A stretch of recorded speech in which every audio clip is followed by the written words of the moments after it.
para sa'kin. May dahilan kung bakit ako tinawag. Hindi aksidente ang aking paglilingkod. May plano ka sa bawat hakbang.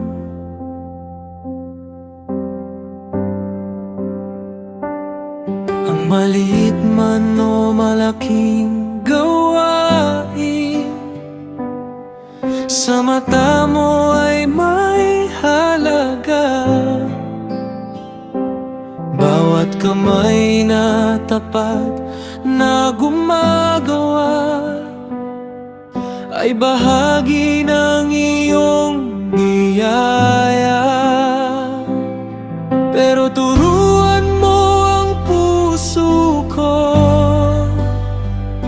na huwag maligaw sa papuri, na makita halaga ko nang hindi lumalaki ang sarili.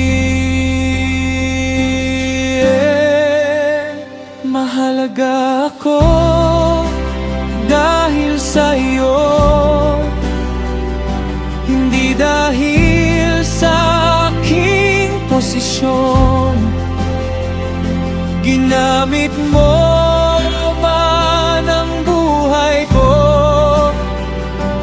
ikaw pa rin ang dahilan. Hindi ako ang sentro, hindi ako ang may-ari. Ang ministry ay sa iyo lamang. Ang lahat ay para sa iyo.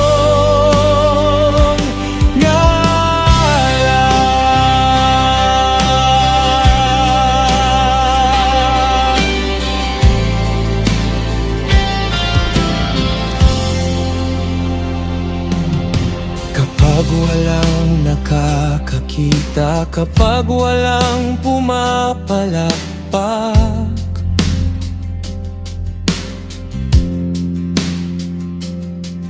matutunan kong magpatuloy dahil ikaw ang aking hanap.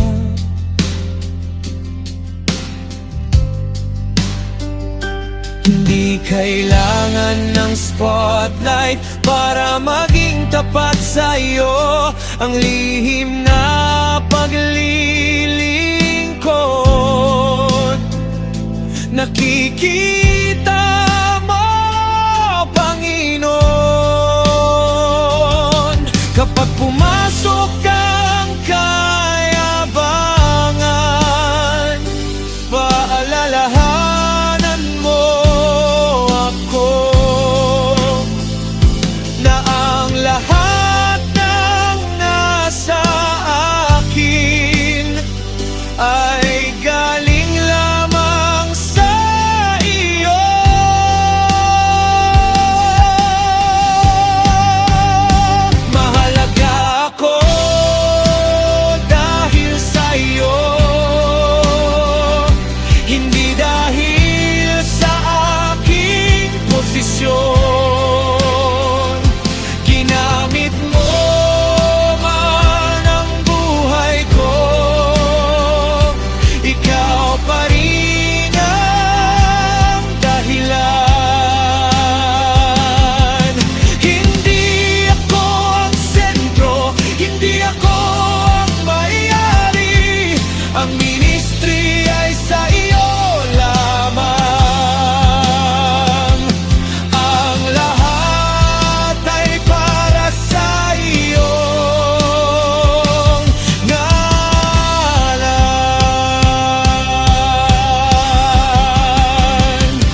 talaga ako dahil sa'yo, pero hindi ako importante. Maglilingkod ako ng may galak, nang may pusong mapagpapalagay.